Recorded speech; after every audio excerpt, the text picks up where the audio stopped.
తండ్రి అడుగు ఆపిన ఆ ప్రాంతం నుండే తనయ రాజకీయ ప్రయాణంతో ఉత్తరాంధ్రలో సరికొత్త రాజకీయ పంద ఆవిష్కృతమైందా? అన్నని గెలిపించాలని ఆ నేల తిరిగిన బాణం నేడు తండ్రి ఆశయాల కోసం అన్నపైకి దూసుకొస్తున్న అస్త్రంగా మారిందా?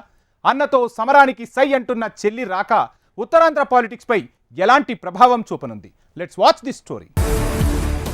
తండ్రి అడుగు ఆపిన ఆ ప్రాంతం నుంచి తనయ్య రాజకీయ ప్రయాణం మొదలుపెట్టారు. అన్నని గెలిపించాలని ఆ నేల తిరిగిన బాణం నేడు తండ్రి ఆశయాల కోసం అన్నపైకి దూసుకొస్తున్న అస్త్రంగా మారారు. ఆమె వైఎస్ షర్మిల. రాజశేఖరుడు పాదయాత్ర ముగించిన ఇచ్చాపురం నుంచి ఏపీలో తన రాజకీయ ప్రస్థానం ప్రారంభించారు. అయితే అన్నతో సమరానికి సై అంటున్న షర్మిల రాక ఉత్తరాంధ్రపై ఎలాంటి ఎఫెక్ట్ చూపుతుందని ఇప్పుడు సర్వత్రా చర్చ సాగుతోంది.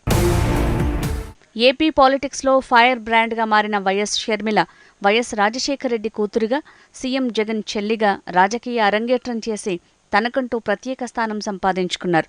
ప్రస్తుతం ఏపీ పీసీసీ అధ్యక్షురాలుగా కాంగ్రెస్ పార్టీ బాధ్యతలు తీసుకున్నారు షర్మిల. తండ్రి నడిచిన కాంగ్రెస్ పార్టీకి తిరిగి పూర్వ వైభవం తీసుకురావాలని తన ప్రయాణం మొదలుపెట్టారు. ఇందులో భాగంగా రాజకీయ నాయకులకి సెంటిమెంట్ అయిన ఉత్తరాంధ్ర నుంచి తన పాలిటిక్స్ని ప్రారంభించారు. ఇచ్చాపురం నుంచి తన పర్యటన మొదలుపెట్టి రాష్ట్ర వ్యాప్తంగా సుడిగాలి పర్యటన చేస్తున్నారు. సరిగ్గా ఇక్కడే ఏపీ రాజకీయాల్లో ఇంట్రెస్టింగ్ ఎపిసోడ్ స్టార్ట్ అయింది.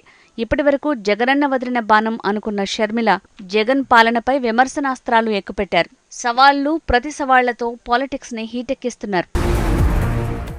ఏపీ ఎన్నికల్లో ఉత్తరాంధ్ర 3 జిల్లాల్లోని 33 స్థానాలు ఎప్పుడూ మ్యాజిక్ ఫిగర్గానే ఉంటాయి. 2019 ఎన్నికల ముందు వరకు టీడీపీ కంచుకోటగా ఉన్న ఉత్తరాంధ్రలో ఆ తర్వాత సీన్ మారింది. జగన్ వేవ్కి విజయనగరం క్లీన్ స్వీప్ అయింది.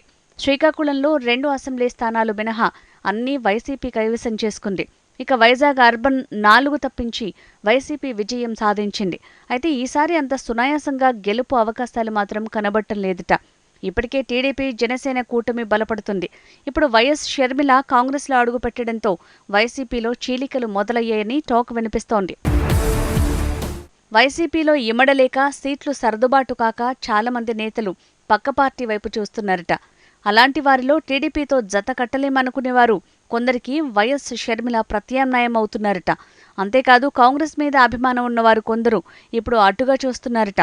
ఇలా షర్మిల కాంగ్రెస్లో చేరటంతో వైసీపీ ఓటు బ్యాంకులో కొంతమేర చీలిక వస్తుందనేది అనలిస్టుల రివ్యూలుగా చెప్తున్నారట.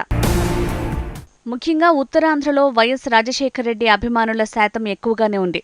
పైగా రాజశేఖరరెడ్డి తన పాదయాత్రని ఇచ్చాపురంలో ముగించారు. అందుకే తండ్రి ఆపిన ఆ అడుగు నుంచి తన ప్రయాణం మొదలు పెడితే బెటర్ అని షర్మిల ఇచ్చాపురంలో తొలి అడుగు వేశారట. వచ్చి రావడంతోనే అన్న జగన్ పరిపాలనపై ఫోకస్ చేస్తూ విమర్శలు చేశారు. ఒకానొక స్థాయిలో విరుచుకుపడ్డారు కూడా. దీంతో షర్మిల ఫోకస్ వైసీపీ విముక్త ఆంధ్ర అనే డైలాగ్కే మ్యాచ్ అవుతుందంటున్నారు రాజకీయ పండితులు. పైకి వైసీపీ నేతలు పట్టించుకోవటం లేదంటున్నా లోలోపల మాత్రం కాస్త బెంగపడుతున్నారట.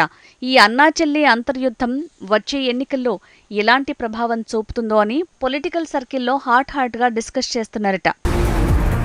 చూడాలి మరి వచ్చే ఎన్నికల్లో వైఎస్ షర్మిల చరిష్మా, ఫ్యాన్ స్పీడ్ను ఏ మేరకు తగ్గిస్తారో, ఎంతలా హస్తం పార్టీ జోరందుకుంటుందో.